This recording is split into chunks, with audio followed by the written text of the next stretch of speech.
Mən son dövrlər daha sərt kontent yaratmağa başlamışam. Daha sərt çıxışlar etməyə başlamışam.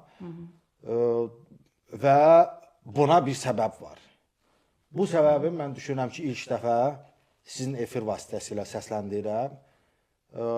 Bu aylardır mənim içimdə idi, daxilimdə idi. Bunu bölüşə bilmirdim.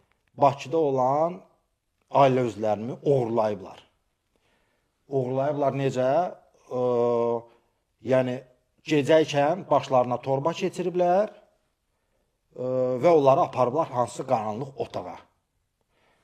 Qaranlıq otaqda bunların maskalarını çıxardıblar.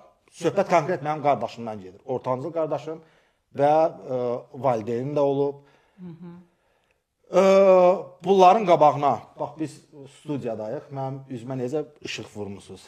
İşıq vurublar, insanlar bundan maskada danışıblar,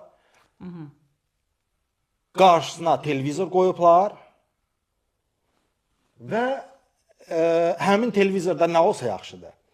2019-cu ildə mən həbsdən azadlığa çıxanda, martın 3-ü 2019-cu ildə mən çıxdım, mən öz evimə gələndə, sən demə mənim otağıma xüsusi xidmət orqanları kamera qoyublar.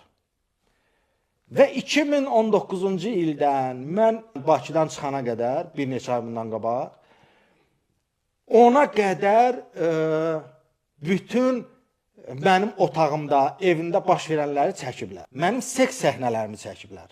Yəni, mən subayam, cavanam və buradan bildirmək istəyirəm ki, bu seksdən təbii bir şey heç nə yoxdur da. Bu mənim şəxsi həyatımdır. Bunu heç kim müzakirə apara bilməz, bunu heç kim kameraya çəkə bilməz və bunu ümumiyyətlə dövlət edə bilməz. Amma bunu çəkiblər və qardaşına və atana... Bunu çəkiblər. Bunları çəkiblər,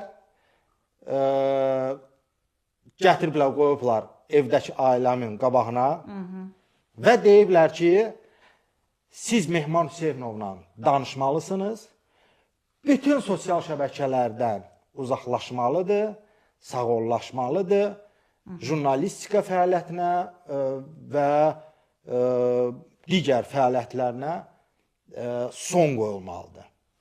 Və belə deyiblər ki, siz məsələni Mehmanla həll eləməlisiniz.